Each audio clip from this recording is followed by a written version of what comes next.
buscando crescimento, aprimoramiento.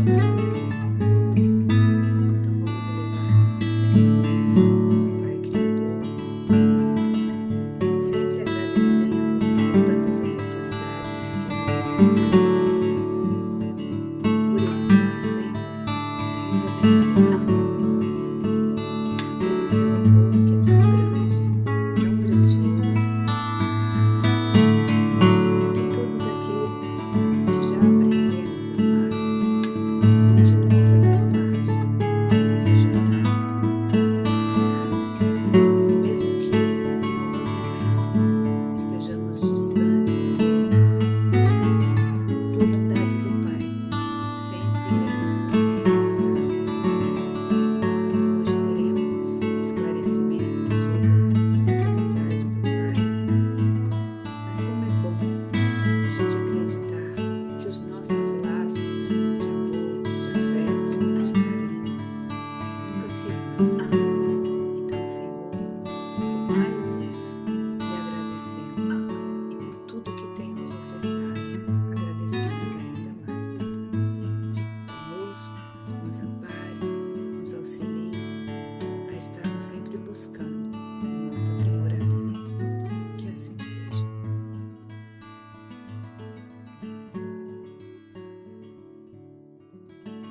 Mais uma vez, boa noite a todos. Estamos mais uma vez reunidos, né, no nosso cantinho virtual da sexta-feira. Para aqueles que estão longe, né, Cláudia, hoje Adriano também está lá em Mari, né, enfim.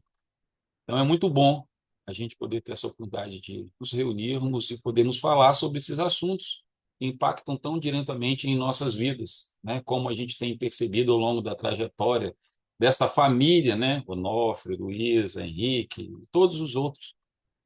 E como a Anne gosta de dizer, né, ela fala assim, esse povo da novelinha, né, como que faz esses, esses entrelaçamentos, né? Então hoje a gente vai passar por algum desses entrelaçamentos, já que o tema da nossa palestra hoje é Encontro de Almas. Então, antes que a gente começasse, eu gostaria de fazer uma pergunta para vocês. Aí vocês podem escrever no chat ou vocês podem guardar para vocês, né, para que seja utilizado ao longo da palestra. Que a pergunta é: vocês acreditam que as pessoas que fazem parte da nossa família ou que cruzam o nosso caminho estão ali por acaso? O que vocês acham? Pode escrever no chat, ou pode guardar. Não. A Anne já escreveu que não. Né? Será que tudo que acontece no nosso orbe é obra do acaso? Né?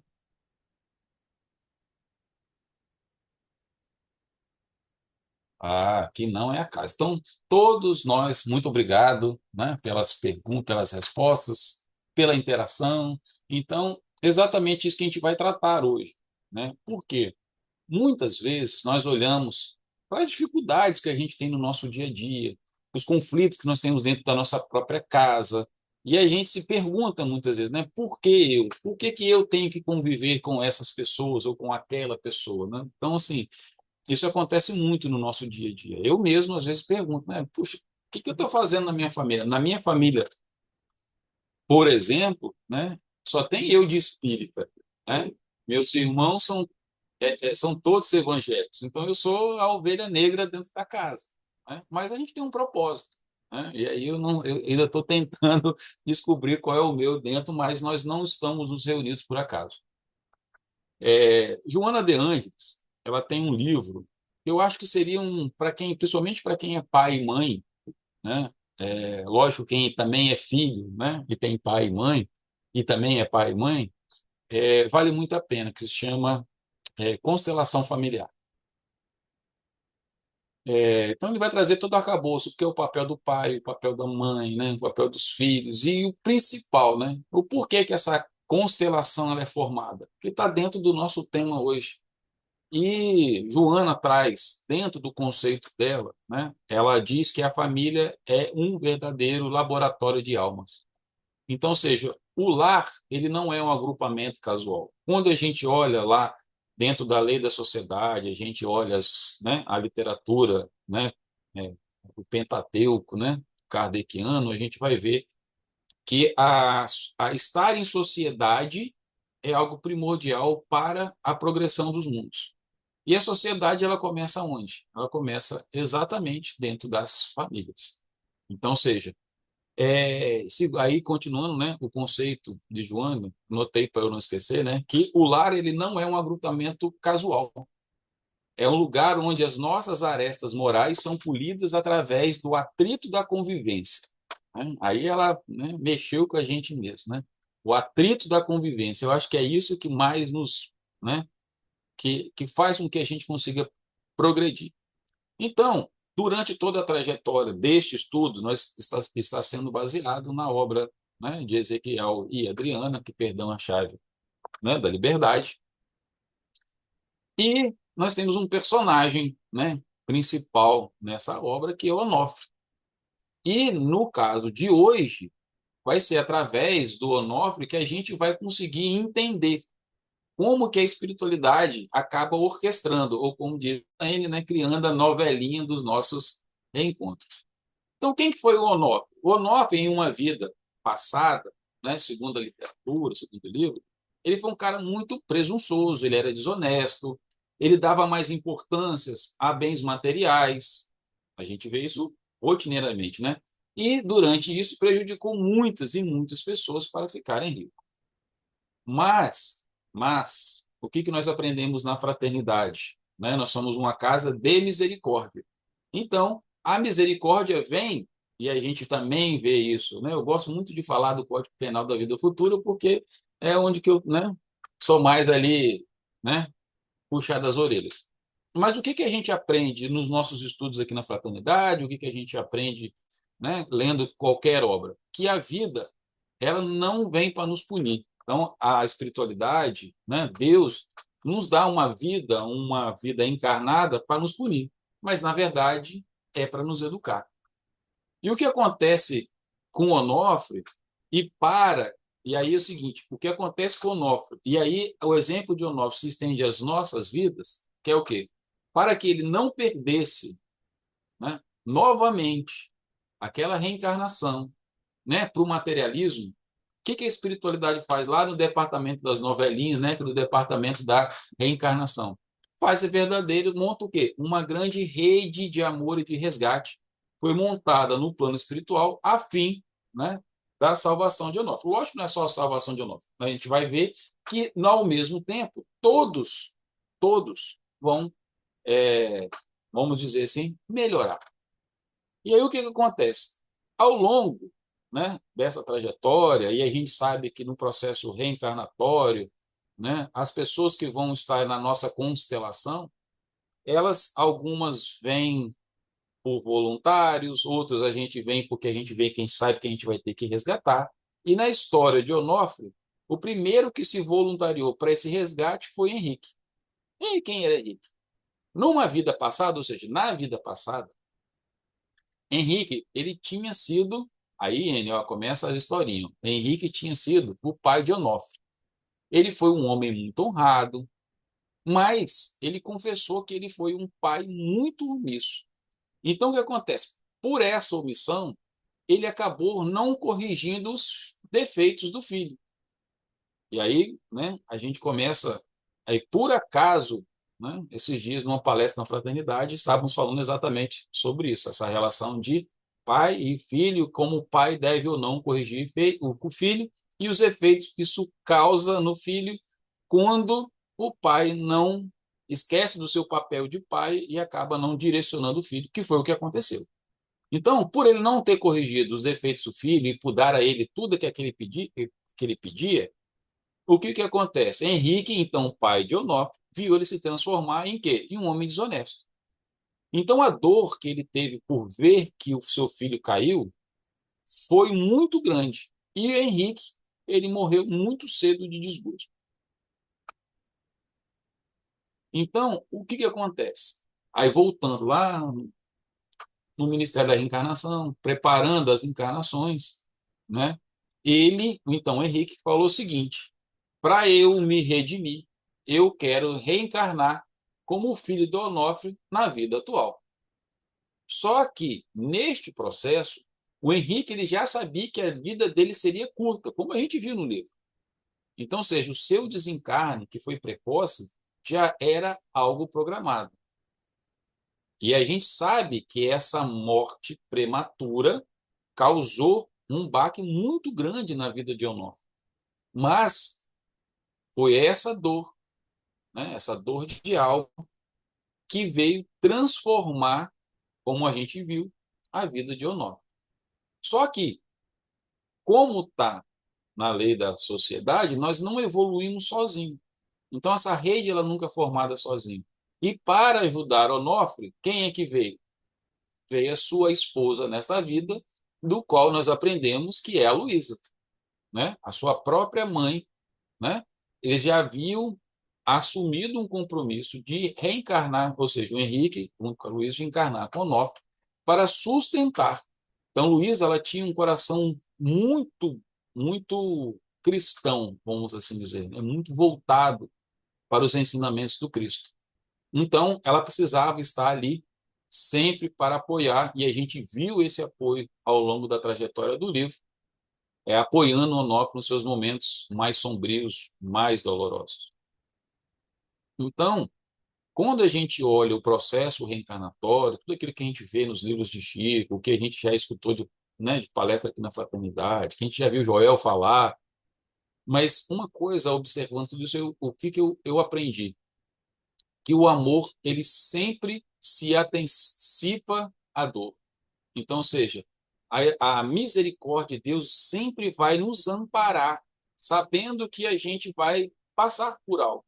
Então, ela não deixa isso passar sozinho. Sim, Anne, já temos perguntas? Sim, temos duas perguntas. Duas perguntas semelhantes ainda por cima. Olha como são as coisas. Eu vou colocar aqui no chat. Você consegue ver o chat? Consigo. Então, segura lá. A primeira pergunta é: como são sustentados os reencontros difíceis? Existe uma preparação antes do reencarne? Durante a vida? Existe um ajuste de plano? Ou é seja lá o que Deus quiser? E a outra, que vai no mesmo sentido, é: essa rede de apoio espiritual só acontece no acaso de merecimento do espírito encarnado que será ajudado? Olha, boas perguntas. Apesar que eu acho que eu tinha respondido antes, dando o exemplo de Honório. O que acontece? Nós já aprendemos que a reencarnação ela é um processo muito meticuloso. Ela não acontece, né, como todos gostam de brincar, até com o não acontecem ao léu, né? Ela é muito bem pensada. Então, qualquer nascimento, por mais que muitas pessoas digam, ah, não, a pessoa nasceu, estava ali, mas sempre há um planejamento. O que a gente aprende é que a misericórdia divina, ela se faz presente em todos os momentos da nossa vida, desde o nascimento ao desencarne. Por que do nascimento ao desencarne? Porque muitas vezes, quando a gente desencarna, dependendo do nível de consciência, de conhecimento que nós temos, nós vamos ter que levar um tempo para nos adaptarmos ao plano espiritual. Então, a espiritualidade vai fazer o quê? Ela vai cuidar de mim, até de plasmar locais aonde estava a minha morte, né? Se eu estava no hospital, vai plasmar um hospital no plano espiritual, para aos poucos eu ir despertando. Enfim, tudo, tudo, ele é muito planejado e posso dizer que com muito carinho pelo, assim, pela nosso Pai Celestial, que é desdobrado através de todos os seus, né, trabalhadores. Então, e a pergunta começa assim: como são sustentados esses reencontros difíceis? E aí, voltando, né, ao que eu entendi ao longo da minha trajetória de estudo, né, é que a misericórdia ela sempre se antecipa à dor. O amor ele sempre se antecipa à dor. O que isso quer dizer? que se viemos, e aí vou voltar sempre ao conceito de provas e expiações, porque nós estamos num planeta de provas e expiações a caminho de um planeta de regeneração. Então, nós sabemos que nós vamos passar por provas, que são exatamente, no caso do Onofre, o resultado das ações que ele teve no passado. Então, o que acontece? A espiritualidade vai cuidar e vai ser sustentado como? No caso de Onofre, o que nós aprendemos? Quem foi o grande pilar de sustentação durante toda a jornada de Onofre do livro? A esposa dele, Luísa. Então, esses reencontros difíceis, como está na pergunta, a espiritualidade, no processo reencarnatório, vai colocar. Pode ser, no caso do Onofre, foi a Luísa, mas as nossas famílias podem ser um avô, uma avó, o nosso pai ou a nossa mãe, pode ser um irmão, pode ser um amigo que a gente vai reencontrar ao longo da nossa vida, mas isso nos mostra que Deus sempre está conosco e que realmente nós nunca estamos sozinhos. Por quê? Porque Deus prepara cada um para exercer o papel que precisa na rede do outro. Então, essa rede de apoio que foi montada para o Onofre, que a gente vê no livro, que a gente está citando hoje, nós podemos olhar para dentro da nossa família e começar a reconhecer essa rede de apoio, que são não só na nossa família, mas no nosso círculo de amizade. Quem são as pessoas que estão sempre juntas? Quem são as pessoas que apareceram e permaneceram na nossa vida? Quem são as pessoas que passaram e deixaram um ensinamento e se foram? Tudo isso são formas da misericórdia divina agir na nossa vida e formar essa rede de apoio para que a gente consiga passar por esses momentos difíceis. E aí, respondendo a segunda pergunta, que é, essa rede de apoio espiritual só acontece no caso de merecimento do espírito encarnado que será ajudado? Todos nós somos merecedores da graça divina. Todos nós somos merecedores da misericórdia divina. Então, este planejamento, esse cuidado, ele é para todo filho de Deus. Não importa se na vida passada eu fui um grande assassino ou um grande estelionatário, não importa. Quando eu for reencarnar, eu vou ter a mesma rede de apoio do que alguém que foi extremamente, né, bom e que precisa voltar porque ele ainda também tem algumas provas e tem algumas expiações que precisa. Então, Deus não distingue seus filhos, porque senão não seria justo. E Deus, ele é justo e bom. Então, nós temos que ter certeza dessa justiça. E ela se faz através da misericórdia para todos nós. Mais perguntas?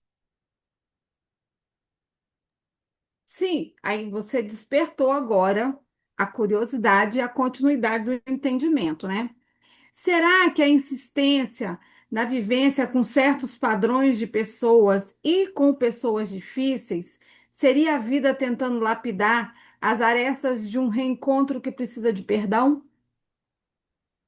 Bem, vou usar a própria frase, né, de Joana de Ângeles, que é: a família é o lugar, né, para a gente, né, ser polidos, né, nós seremos polidos, né, através do atrito da convivência. Então, quem vai ser o atrito da convivência, conforme Joana cita? Exatamente essas pessoas difíceis que a vida nos coloca novamente. Então, eu tenho uma relação muito difícil com meu pai. Lógico que quando a gente não tem o olhar do conhecimento e da ciência espírita, a gente pode não conseguir entender isso de uma forma mais profunda. Mas, mesmo que eu não acredite na espiritualidade, mesmo que eu não entenda nada sobre a vida, né, da continuidade da vida, mas se eu sigo, por exemplo, qualquer princípio, e aí vamos colocar no nosso, que somos cristãos, quando a gente olha para os ensinamentos de Cristo, o que a gente aprende? A gente aprende o perdão, a gente aprende a tolerância, a gente aprende a fazer as pazes, né, para dentro do perdão, a compreender o outro, a ir além do que está na nossa capacidade.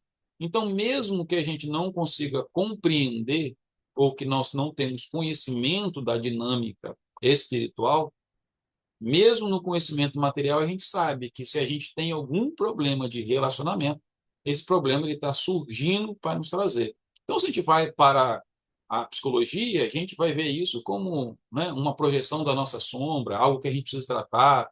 Enfim, existem vários conhecimentos que vão trazer, lançar luz a exatamente a vida que vai tentando lapidar essas arestas, né? Aí eu estou pegando a frase, né, desse reencontro, e que com certeza algo precisa ser ressignificado, precisa ser perdoado. Só que nós, ainda em função do nosso ego, do nosso orgulho, nós temos muita dificuldade de entender isso. Muitas vezes a gente tem uma relação, aí vamos dizer, de pai para filho, que acontece, né, essa dinâmica, e o pai tem muita dificuldade. Por quê? Porque ele está na posição de pai e você tem ali um seu filho. Então você está no processo hierárquico, mas não consegue, talvez, lançar um olhar maior do que ambos são, na verdade, companheiros de viagem. Lembrei até do título do livro de um psiquiatra, né, brasileiro chamado Roberto Anishi, que ele fala que são pais e filhos, são companheiros de viagem. E é isso que nós somos, né? Nós somos companheiros de viagem. Lógico que um precede o outro em função de algum motivo. No caso do Henrique, né, ele veio para ser filho, para tentar trazer ao Onofre, e aí isso acaba trazendo uma relação de dor, mas que fez com que fosse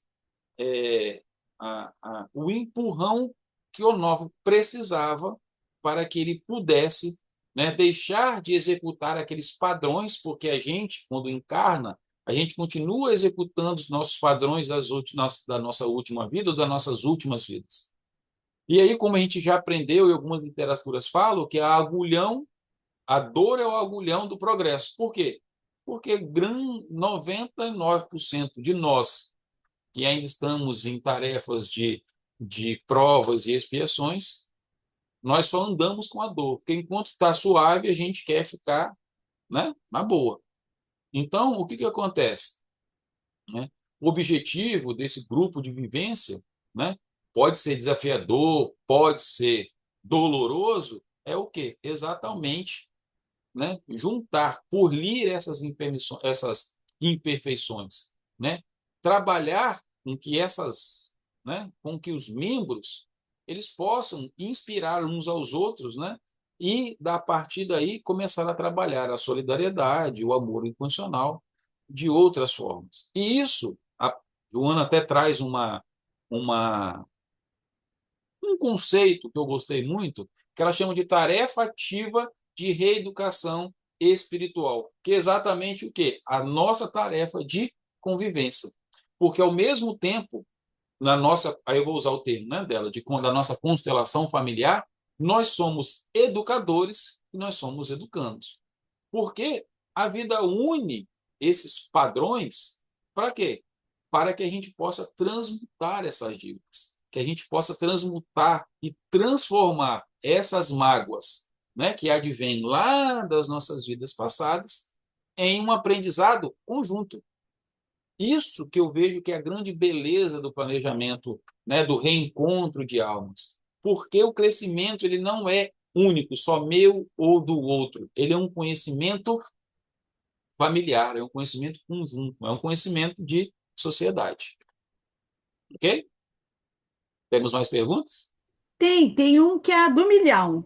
Vamos Não ver vai... se eu vou até aproveitar, gravar e botar para ouvir durante o dia. Por que o esquecimento do passado é tão necessário nos reencontros aqui na carne, na Terra? Vamos lá. Vamos pensar, né? Eu acho que se eu poderia iniciar com uma única palavra, né, desse esquecimento passado, era misericórdia divina. Porque o que acontece? Segundo, né, a gente já aprendeu, quando a gente falha, né, quando eu sou confrontado com aquilo que eu aprendo, né, que advém do meu crescimento moral, e eu falo, nossa, aquilo que eu fiz não foi bom, acontece uma coisa chamada culpa. Então, todos nós, espíritos ainda, nesse grande hospital chamado planeta Terra, somos enfermos e estamos em processo de tratar várias culpas que nos escravizam, né, de muitas formas. Então, o que que acontece? Imagine eu, e aí eu vou usar sempre o exemplo da minha família, né? Imagine eu que cometi alguma coisa, né, contra algum dos meus filhos em alguma vida passada. Pode ser até na própria relação de pai e filho, né? Porque aí como nós já cansamos de presenciar nos noticiários atuais, a gente vê muitas vezes os pais, né, cometendo crimes contra os filhos e muitas vezes também o filho cometendo crime contra os pais. E a gente desencarna, vai no plano policial e enxerga o tamanho do erro que nós cometemos e nós somos, né, é, é, é, nós caímos em uma culpa muito grande. Então, nesse processo, nessa rede de apoio para regenerar essa culpa, para reorganizar tudo isso, imagine se a gente lembrássemos vividamente o que eu causei para o meu filho que me causa essa culpa. Como que eu teria? Como que eu seria capaz? E o meu filho, que vamos imaginar que nesse processo que eu fiz, ele encarna com um sentimento não tão bom comigo. Como que isso iria se processasse ambos, naquele momento, nesse novo reinício, se lembrasse claramente do que fez com que ambos se separassem no passado. Então, na minha humilde opinião, né, na opinião de quem vem tentando aprender com isso ao longo do tempo, se não fosse esse ato de misericórdia divina, que dentro da doutrina espírita a gente chama de véu do esquecimento, jamais seria possível fazer com que essas relações de amor fossem possíveis. Muitas vezes, né? E olha que muitos acontecimentos a gente leva aí, acontece na nossa vida, né, juvenil, e a gente vive mais 20, 30, 40 anos com uma pessoa e aquilo ainda não está dissipado. Então imagine se aquilo volta novamente. E a forma que a misericórdia tem de fazer com que esse amor, que essa rede de resgate, ela faça, né, tenha o efeito necessário, é necessário que esse esquecimento do passado aconteça. Por quê? Porque é uma forma de reiniciar um processo de amor. Por exemplo, se eu era um filho que tinha um ódio mortal do meu pai, vai ser num processo, né? De muitas vezes eu vim como um pai dele, né? Do meu filho, eu era filho, agora viro pai. Para quê? Porque todo pai, querendo ou não, né? Pelo menos no início, ele se apaixona pelo seu filho, né? Ele vai fazer tudo pelo seu filho. Pode ser que durante a jornada, né, durante a caminhada, essas arestas possam se voltar, porque a gente sabe que volta exatamente para isso, que possam afastá-los. Mas a possibilidade de dar certo é muito maior do que se ambos voltassem com o pensamento do que os separaram. Então, o esquecimento na Terra é exatamente fazer o quê? Né? Dar-nos uma nova oportunidade de amar. Então, no caso do livro, né, o que acontece? A gente vê nas trajetórias dos reencontros de Onofre que a espiritualidade colocou do lado dele todas as pessoas que, de uma forma, ele prejudicou no passado. Por exemplo, tem personagens como a Karina, o Adolfo, o seu Percival, a dona Josefina, que foram pessoas que o Onofre prejudicou no passado. Não vieram no seu núcleo familiar, mas acabaram trabalhando nas obras sociais dele. Aí eu vou voltar ao conceito de Joana, na tarefa reeducadora. Então, quando ele começa a trabalhar e essas pessoas não estão na memória dele, a culpa que ele carregava por ter prejudicado essas pessoas, ela acaba, né, se dissolvendo. Então, ou seja, aquela culpa que muitas vezes nos assola de forma inconsciente são nas tarefas do dia a dia, são nas tarefas, como a Joana diz, né, de reeducação espiritual, faz com que a gente consiga se libertar, dissolver dessa culpa. E aí a gente acaba alcançando o quê? O que o livro nos propõe, a liberdade.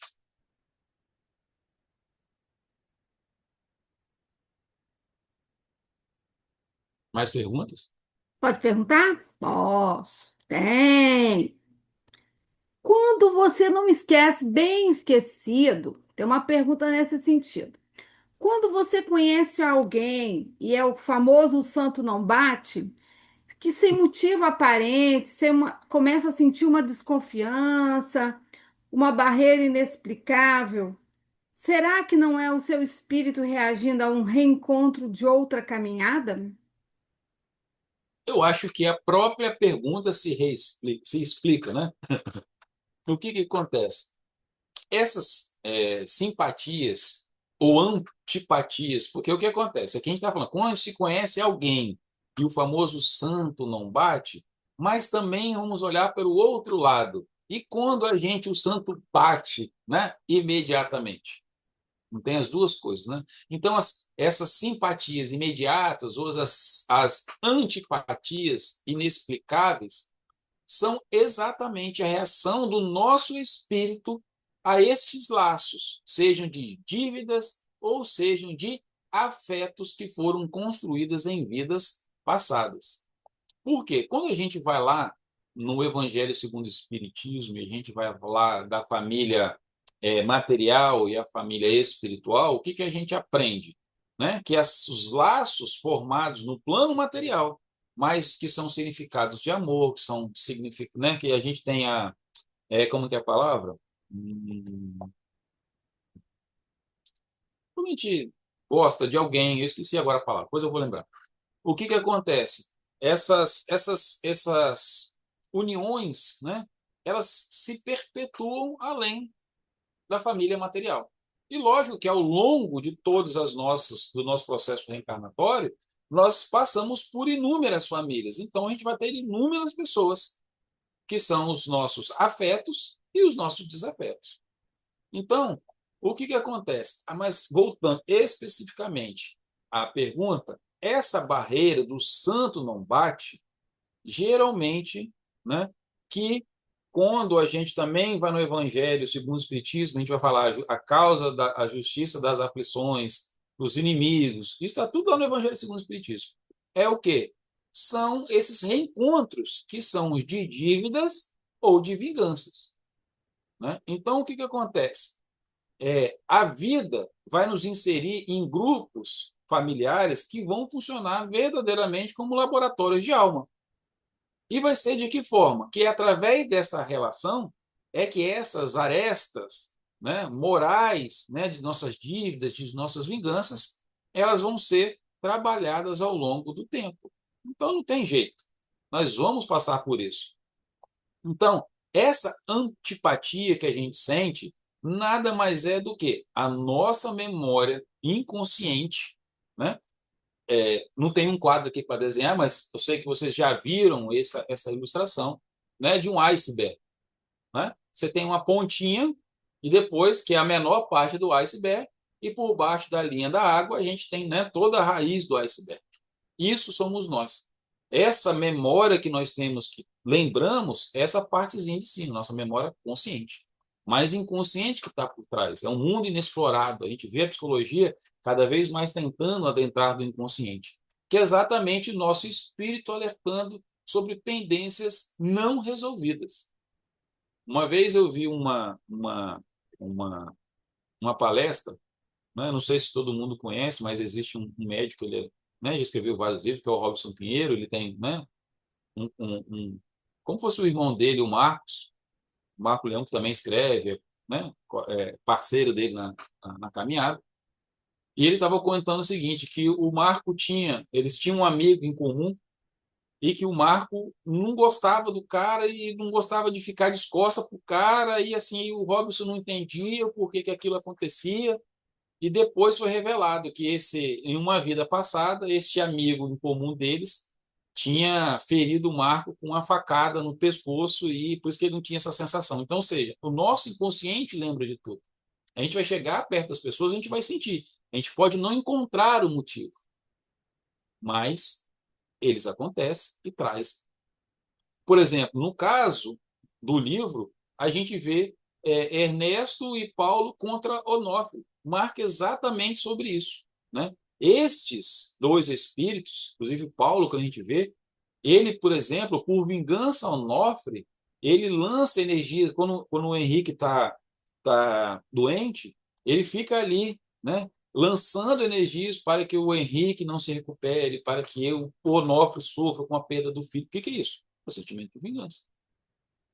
E nós não podemos ser inocentes de achar que isso não acontece no nosso dia a dia, de que nós temos também espíritos que nós magoamos no passado e que estão na nossa volta o tempo todo tentando fazer isso. Mas o que o livro nos mostra é que esses espíritos, no final, quando descobrem, principalmente Paulo, quando descobre que o Henrique, aquele que ele quis mal, na verdade, já foi pai dele no passado, ele se desarma.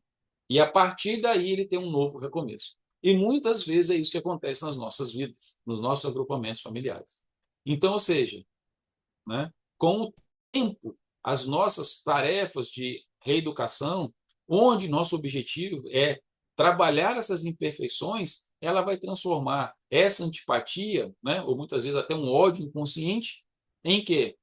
Em solidariedade e em perdão. E é o mesmo passo que essa confiança que eu citei, né? Quando a gente tem essa confiança, né? A gente fala, poxa, eu parece com essa pessoa há tanto tempo, né? Nosso santo bateu. Nada mais é do que essa conexão do passado, que conhece, lembrei, são almas afins, né? Então, ou seja, sempre antes da gente reencarnar, a gente, né, no plano, lá no departamento da novelinha, né, no departamento de reencarnação, a espiritualidade faz com que a gente reencarne esses amigos para que forme a nossa rede de apoio. Ok? Mais perguntas? Eu queria só complementar mais uma coisinha com relação ao que você disse. Eu concordo que a gente está sempre tendo essas oportunidades de se reajustar com aqueles com os quais a gente já teve uma experiência pretérita.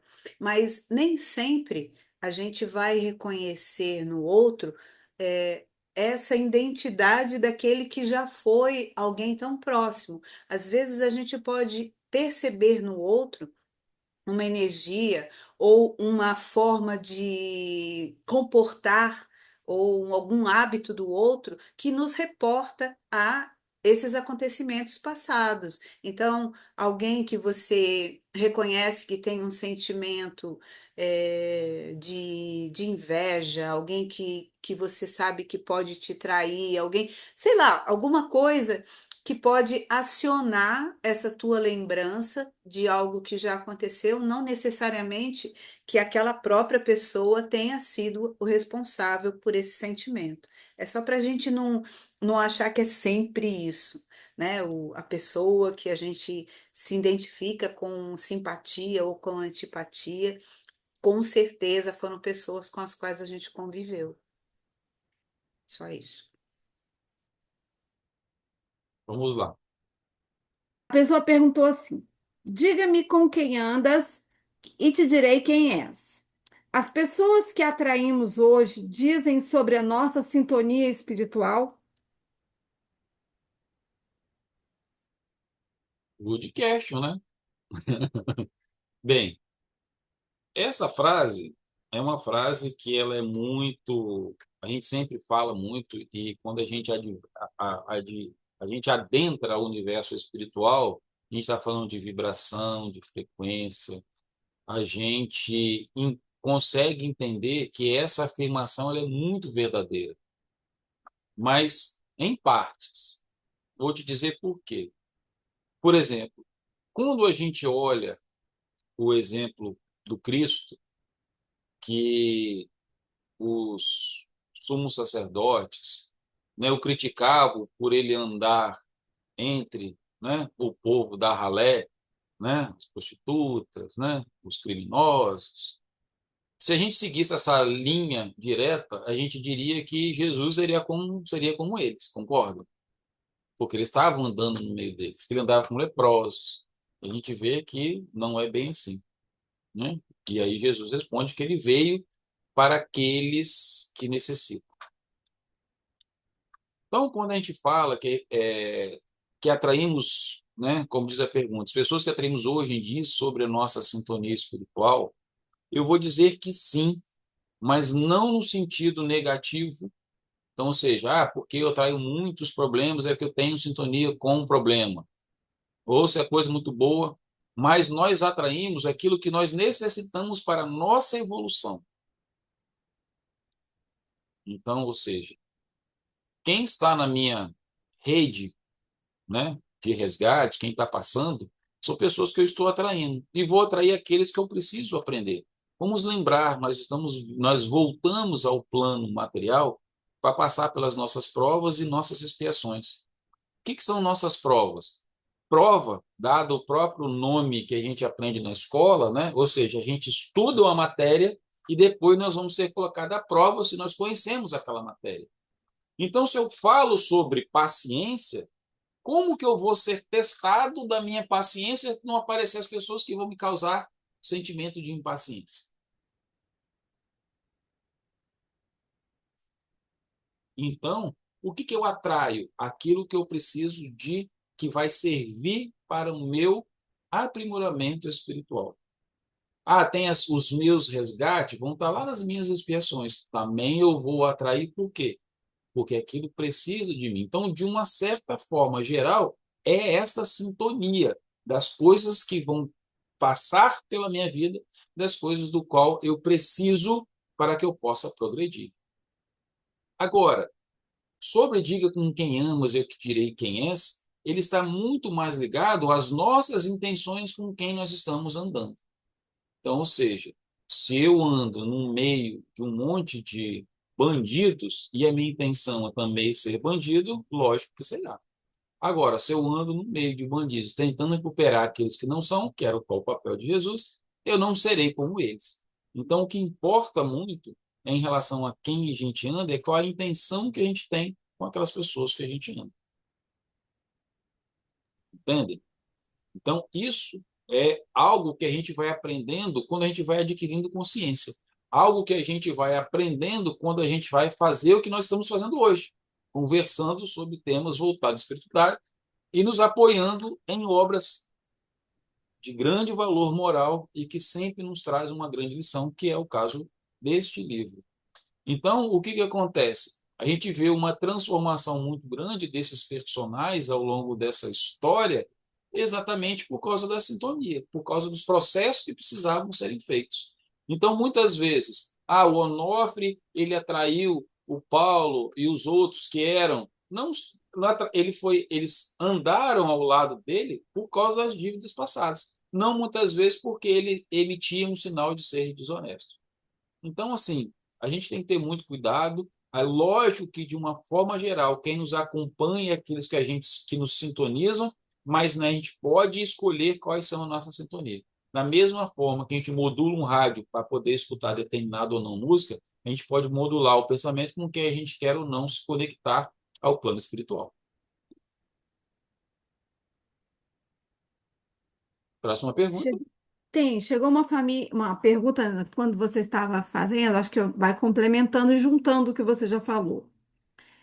Existem famílias em que todos os encarnados são só de almas afins, ou sempre teremos pessoas da família para trabalharmos o amor e o perdão? Olha, vamos lá. Nós estamos em que situação do nosso plano de evolução?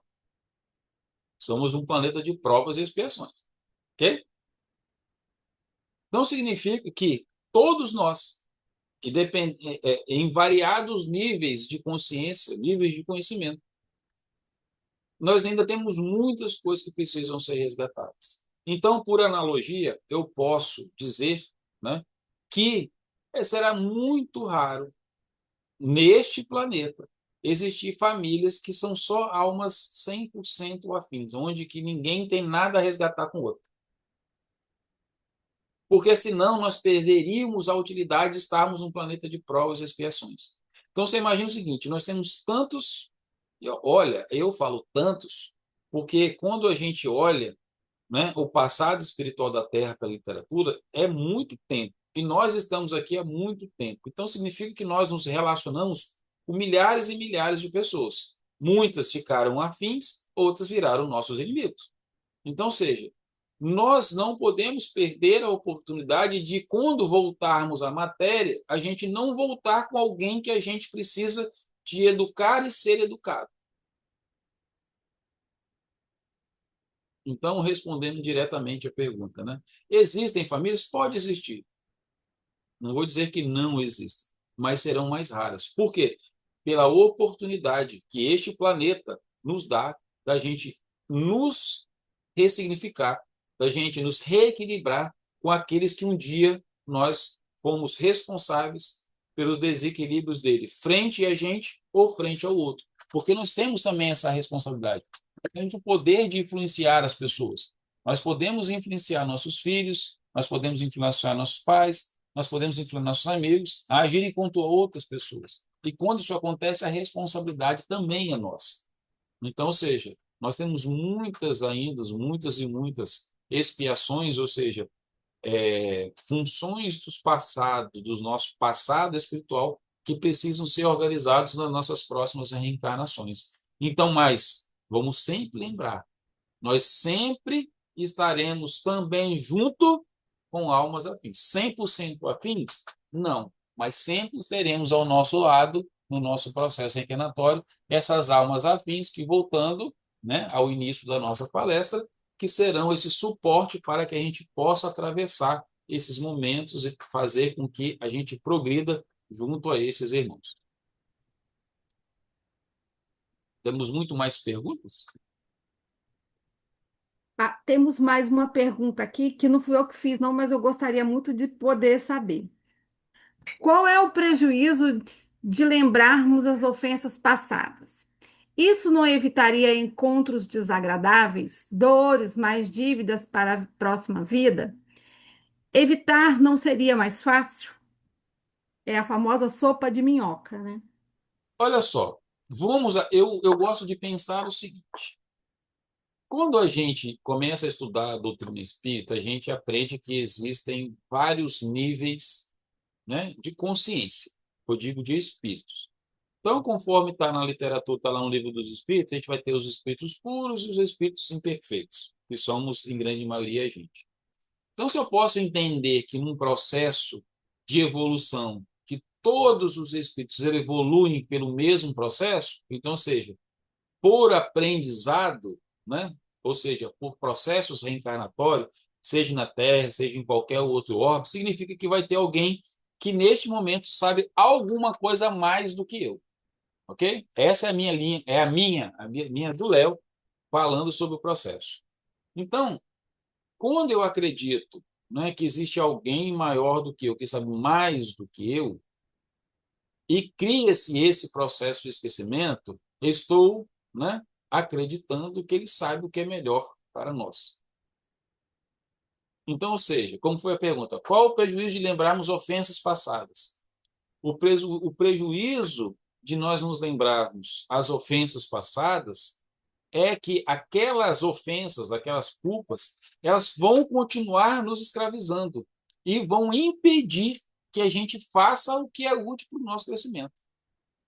Então, ou seja, o sentimento puro de repulsa ou de amor, ele, nas nossas vidas, esse processo, ele é, e aí nós podemos observar que esse é um processo que ele funciona, porque nós somos já algumas reencarnações, e a gente vê no caso do próprio exemplo do livro, que esse é um processo que ele é um processo válido. Então, ou seja, o Onofre, ele esqueceu do Henrique, o Henrique foi a mola propulsora para o desenvolvimento. Se ele tivesse lembrado, isso não daria certo. Aí, para você ver, o Paulo, né, queria o mal de Onofre e prejudicava o Henrique, mas o Paulo não sabia que o Henrique foi o seu pai. Então, o que acontece? Tudo isso ele acontece para um bem maior. Então, eu hoje preciso e acredito de que esse esquecimento é o que faz com que a gente consiga progredir. Então, quando a gente olha para... porque nós não temos aqui na Terra, neste momento, nós encarnados, acesso aos nossos projetos de sucesso por termos esquecido o passado. Possivelmente, nós temos hoje muitos espíritos afins que no passado foram espíritos que nós ou foram nossos devedores, ou seja, eles fizeram coisas contra a gente, ou a gente fez coisas contra ele. Quando a gente, né, tem um livro que eu gosto muito de citar, a minha querida esposa sempre fala, você precisa trocar de exemplo, mas eu vou citar ele hoje, né, em homenagem a ela, mas quando a gente vê lá o Ícaro Redimido, que a gente vê o Heitor, que é quem resgata Santos Dumont, quem foi o Heitor? Foi alguém que fez muito mal a Santos Dumont no passado em eras anteriores. Progrediu, escolheu, se melhorou moralmente a ponto de chegar a ser um mentor e ir lá resgatá-lo depois. Mas por que que isso aconteceu? Graças aos processos de esquecimento. Então, o processo de esquecimento, sem sombra de dúvida, é uma grande dádiva, é um motor que faz com que realmente a gente possa usar o perdão para nos libertar.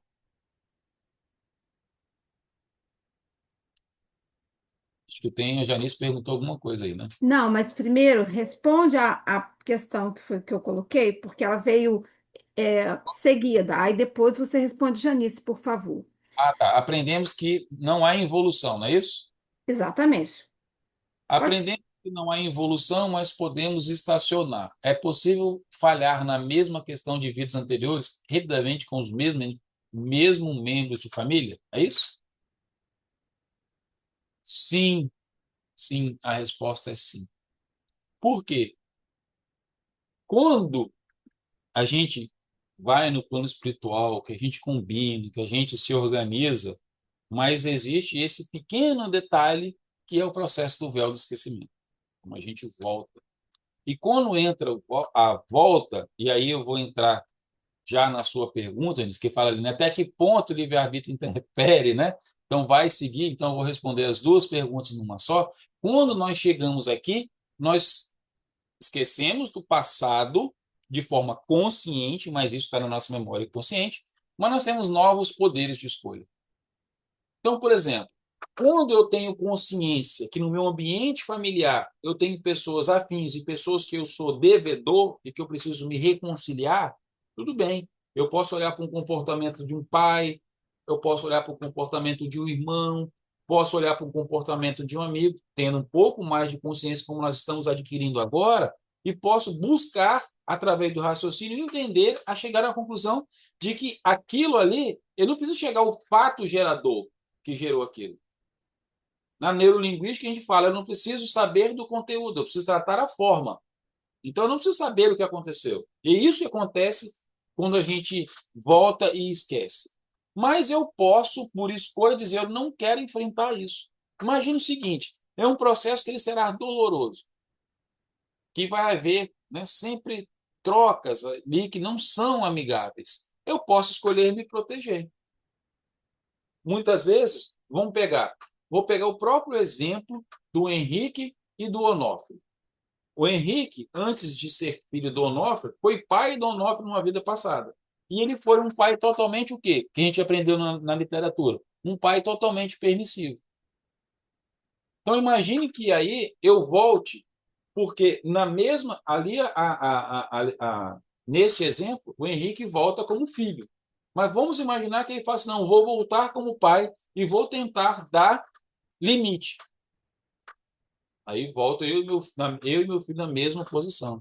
E quando a gente chega aqui, a gente esquece tudo aquilo, meu filho continua sendo rebelde, eu preciso colocar limite. Só que acontece, concordam com quem é pai, quem é mãe, que está nos assistindo, que colocar limite é um processo que exige muito dos pais, porque é difícil você dizer não, porque você vai gerar uma frustração do outro lado, e muitas vezes eu não quero passar por isso. Eu quero ser lembrado como o pai legal, né? O pai que me disse tudo, que me deu tudo, mas não é isso que a gente veio fazer como os pais. Por isso que vale muito a pena a leitura do livro Constelação Familiar da Joana e do Divaldo, para a gente conseguir encaixar nossas responsabilidades sobre isso. Então eu posso voltar nessa vida e, pelo meu livre-arbítrio, Janice, optar por não aplicar novamente os limites e deixar meu filho crescer do mesmo jeito. O que vai acontecer? Isso vai ter que transpassar para uma próxima vida para que isso seja lapidado novamente. Talvez a dinâmica possa mudar porque falhou. Agora, como é que isso vai ser definido? Quando a gente volta ao plano espiritual, a gente vai lá fazer um check-up. O que que deu certo, o que que não deu certo, o que que não deu certo. Né? Como a gente, muitas vezes, a gente pega um problema nosso, né? Dentro da administração, por exemplo, existe uma ferramenta, quando a gente vai lidar com um problema, chamado 5 porquês. Eu pergunto 5 vezes, por que que aconteceu isso? Aconteceu porque eu estava distraído. Mas por que que eu estava distraído? Ah, porque eu estava no celular. Por que que eu estava no celular? E aí você vai se perguntando. Isso pode acontecer no plano espiritual quando eu desencarnar. Por que que não deu certo? Ah, não deu certo porque eu não tive coragem. Por que que você não tinha? Ah, porque eu não queria não queria causar mal-estar dentro da minha família. E aí vai. Então, ou seja, são sempre fruto das nossas escolhas. O que que a gente aprende quando a gente olha o que a espiritualidade nos traz, através principalmente dos romances? Os romances são muito bons para isso, para nos ilustrar, né, esse mecanismo em funcionamento. Que toda vez que a gente deixa alguma coisa para depois, fica mais difícil, mais complicado. É igual se a gente pegasse um empréstimo. Se a gente não pagar, vai ter os juros. E no nosso caso, a gente não resolver nessa vida e deixar para a próxima vida, possivelmente vai ficar mais difícil. Eu gosto muito de uma frase, uma vez que eu vi, que diz o seguinte, que criar filho é igual jogo de videogame. A próxima fase sempre é mais difícil. E aí eu trouxe isso para né, nos meus conceitos da espiritualidade. Então, eu sempre tento trazer isso para a minha vida. O que eu deixar para a minha próxima vida, eu acho que vai ser mais difícil. E nós, estudantes da doutrina espírita, nós já sabemos que o que eu faço hoje vai ecoar no meu próximo Léo, na próxima vida de todo mundo que está aqui. E a pergunta que a gente começa a se fazer, eu gosto sempre de falar isso, é que o que eu estou deixando para o meu próximo Léo? Né? O que eu vou deixar de herança para ele? É o que eu estou construindo aqui hoje. E aí, inclusive, no nosso seio familiar. Tudo bem? Não, peraí, você parece estar colando as perguntas. Chegou uma pergunta nesse sentido, mas não é só essa explicação que você deu, não. Adentre mais, porque precisamos anotar, rever a gravação.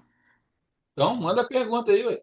Vamos lá. Se o reencontro de almas é uma oportunidade de ajuste, como transformar uma relação que hoje é um espinho na carne em um jardim florido para o futuro? Quase Nossa, nada. até romântico, né? Essa Eu frase, né? achei muito filosófico. Muito filosófico. Mas, vamos lá. Será fácil? Não. Vamos imaginar, como quem fez a pergunta, né? Um espinho, né? Em um jardim florido. Vocês já viram aquela flor que é popularmente conhecida como coroa de Cristo? É a coroa de Cristo, não é? Aquela planta toda espinhosa. Mas vocês já viram que flor bonita que ela dá? Já repararam? Agora, venhamos e convenhamos. Cuidar daquela planta espinhosa será fácil? Para que ela possa florir, que a gente tem que podar, muitas vezes transplantar. Não vai ser. A gente vai tomar espetada, né? A gente vai se arranhar. Mas qual é o nosso propósito maior? Não é que ela possa se transformar em né, em uma grande planta, que ela possa crescer, que ela possa trazer suas belas flores?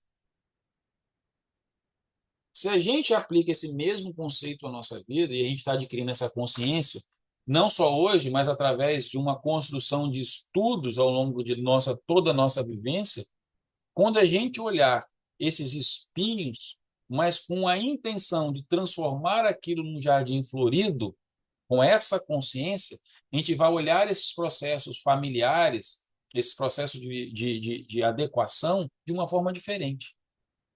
E é essa a beleza do tema que traz hoje, ligando o reencontro das almas com o perdão.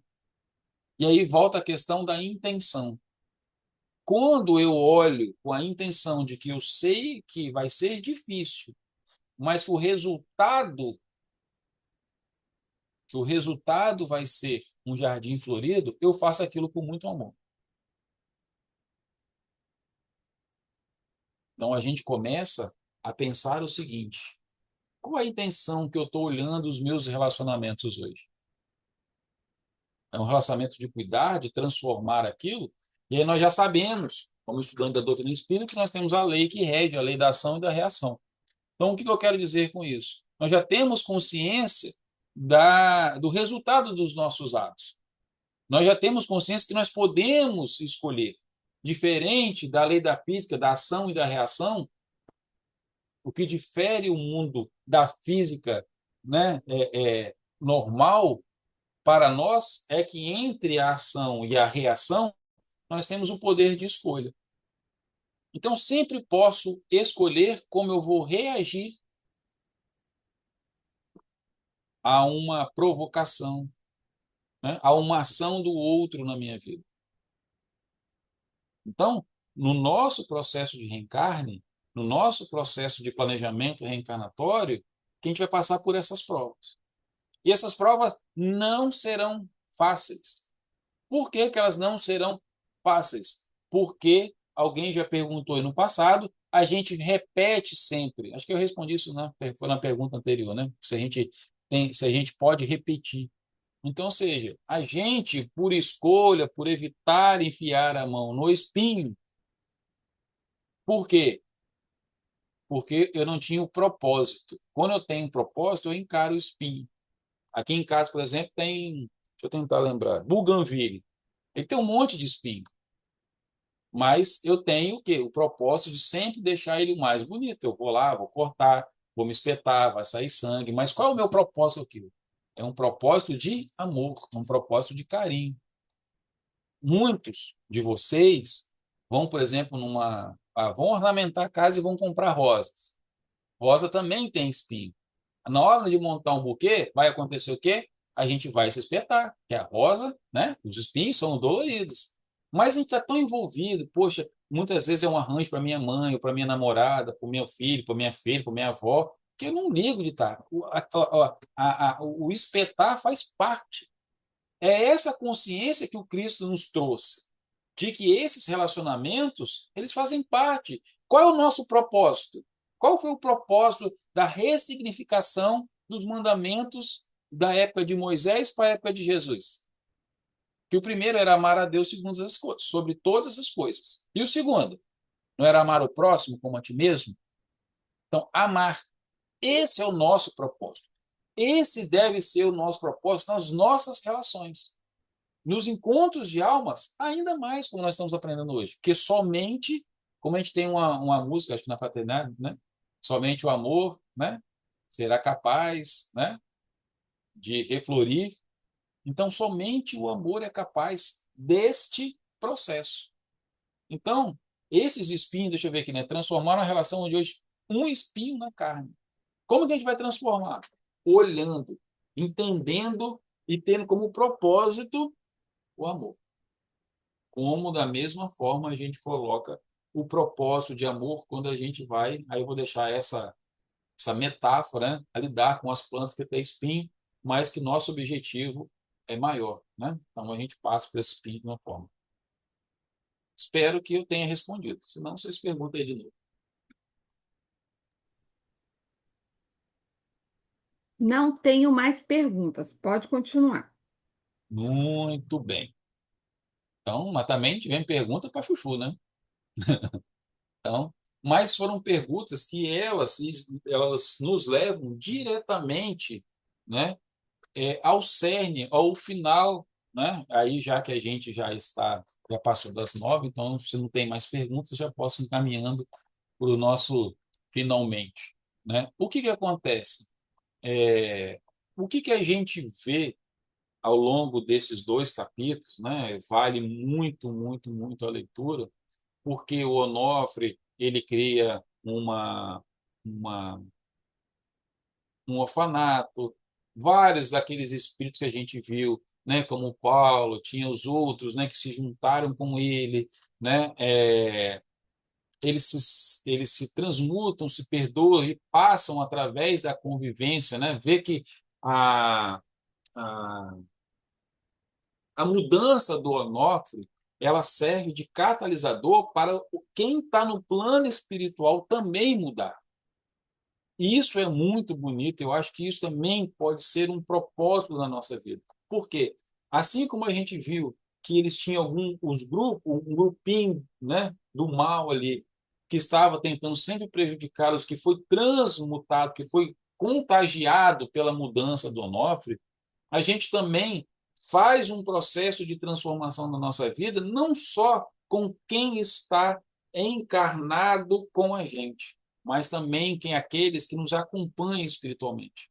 Então a gente não vai curar somente as relações quando nós estamos nesse processo, nessa tarefa ativa de reeducação espiritual com quem está encarnado com a gente, mas isso transpassa do plano material e também atinge o plano espiritual. Então, tenho certeza que no processo de cura de cada um de nós, em nossas famílias, nós não vamos estar nos curando só nas relações entre a gente, mas a gente também vai estar servindo de exemplo para que outras curas no plano espiritual também possam acontecer. Então, nessa toda, né, neste processo todo, né, aquilo que a gente planta, aquilo que a gente, como a gente estava falando de plantação, de espinho, né, ela vai trazer, né, os benefícios que quando a gente olha um jardim florido, né, a contemplação, o resultado de um trabalho. Então, o que a gente pode aprender com esses capítulos sobre as perguntas que foram feitas hoje é que o seguinte, que o reencontro de almas é a ferramenta definitiva para a salvação de todo o universo. Eu não tenho dúvidas mais, depois do estudo de hoje, depois que eu reli, que a gente vai lá, olha, né, o livro dos Espíritos, que a gente vai lá ver a lei do progresso, ver a lei da sociedade. Então, é o que a gente estava falando. Esse reencontro de almas, ele só pode ser, né, isso só pode ser possível pelas perguntas como foi feito em questão do véu do esquecimento. Então, seja, a espiritualidade, né, que vai se entrelaçar os nossos caminhos, né, de tal forma, ela, na verdade, ela se entrelaça, essa rede, ela se entrelaça de tal forma, se impregna, né, que o amor de uma alma acaba curando as feridas de outra. Foi o que a gente viu ao longo desse processo e a gente vai ver isso em muitas outras literaturas. Então, voltando à questão do livre-arbítrio, a colheita só será boa se nós decidirmos, a partir de hoje, agirmos diferente. Então, a decisão está, como ele colocou, né, tem uma pergunta lá atrás, né, de responsabilidade. Ela está em nossas mãos. Nós não podemos esperar que o outro haja diferente comigo, mas eu posso mudar e tentar ser diferente com hoje. Então, talvez hoje nós estemos, né, convivendo com pessoas como o Ernesto, como o Paulo, né, tentando curar as feridas de outros no passado. Mais uma coisa que nós não podemos fazer, mas é difícil, não estou dizendo que é fácil. Não fugirmos desses atritos. Os atritos eles vêm para que a gente possa se melhorar. Então, ou seja, nós devemos nos concentrar, vezes nos atritar com as pessoas, nem sei se existe esse verbo, né? Criei agora, né? Mas que a gente possa abraçar quem, né, que nos causa essa tribulação. Né? Vou voltar à questão da intenção. Né? Qual a intenção que eu tenho? Né? O espinho está na carne, mas eu quero transformar aquilo em amor. É a colheita que eu quero. E o quê? É transformar. E através de abraçar com esse propósito de amor, de transformação, de fazer com que aqueles débitos, né, de dor sejam transformados em créditos de amor. Porque no final das contas, quando nós ascendermos ao fim dessa jornada nossa de aprendizado, a luz que Jesus emana dentro da gente, toda essa questão de passado, né, tudo aquilo que está no nosso inconsciente que pesava, isso perde totalmente o sentido, o poder. E só resta um caminho para a gente, que é o caminho do perdão. E quando a gente perdoa, acontece, né, o título, né, a consequência é a liberdade. Então, nós conseguimos, eu consegui aprender muito, e aí vamos voltar, né? O escândalo é necessário, mas ai daquele que cometeu. A gente pode aprender com o escândalo dessa família que graças ao Ezequiel e pelas mãos de Adriana nos trouxeram, né, nesse estudo, a gente pode aprender que esse laboratório de almas traz frutos. O esquecimento do passado é uma ferramenta reditiva, mas nós devemos escolher hoje, a partir da consciência que nós estamos adquirindo, a escolher de forma melhor. Em vez de transformar esses espinhos em dor, a gente intencione com amor e faz com que isso seja uma jornada, né, apesar dos espinhos, uma jornada calorosa e cheia de amor. Então, eu quero agradecer mais uma vez, sempre o carinho que vocês têm comigo, vocês me fazem muitas perguntas, isso faz com que a palestra não seja monótona, então eu agradeço muito, né? E, mais uma vez, agradeço pela oportunidade que a espiritualidade me dá, né, de aprender, porque, na verdade, quando eu venho para me preparar, na verdade, a palestra faz muito mais para mim do que para vocês, né? Então, o aprendizado é muito maior para mim. Então, muito obrigado. E eu gostaria, então, de convidar a todos para que juntos, né, unidos nesse sentimento que, para mim, ficou, né, de muita alegria de poder ter acesso a esse conhecimento, para que eu possa, a partir de amanhã, a partir de hoje mesmo, né, porque a minha relação familiar continua com a minha esposa, com o meu filho, amanhã cedo com a minha mãe, com meus irmãos, mas que eu possa olhar essas relações a partir do que nós aprendemos juntos hoje, de uma forma diferente, talvez intencionada, como um jardineiro que vai cuidar de uma flor que tem espinho, mas ele sabe o valor do perfume e da beleza das flores. Tudo bem? Então, que eu rogo ao nosso Pai Celestial nessa noite, né, agradeço, né, te louvo pela oportunidade que o Senhor nos dá em nos encontrarmos juntos. Nós que estamos aqui nessa noite reunidos, nós somos, o Senhor nos formou como essa rede de apoio, de amor, porque é isso que os membros da Fraternidade Cristã Bezerra de Menezes é um para o outro, uma grande rede de apoio e de amor. E graças a estarmos, a sermos apaixonados por Jesus Cristo, pela nossa Mãe Maria, essa afinidade nos trouxe, né, nos uniu novamente. Então, Pai, é com muita alegria que eu faço parte dessa casa e eu peço nessa noite que essa alegria, que eu tenho certeza que todos nós estamos sentindo, que ela possa ser compartilhada aos nossos irmãos espirituais, que possa chegar a todos os cantos desse orbe, aquelas pessoas que neste momento estão em sofrimento, seja nos hospitais, seja em casa, seja em doenças emocionais, seja em doenças físicas, que o Senhor atue com o seu amor sobre ela, seja um bálsamo de amor e de luz para aquelas pessoas que estão em situação de rua, que os seus anjos encarnados possam levar o teu amor a ela, uma palavra amiga, um abraço, um prato de comida. E aquelas que estão encarceradas, que possam sentir a tua presença junto àqueles que vão visitá-lo, ou que nessa noite de desdobramento possam finalmente dar ouvidos aos seus mentores e possam transformar amanhã, ao acordar, a oportunidade de mudarem de vidas, pois o Senhor nos dá essa oportunidade todos os dias.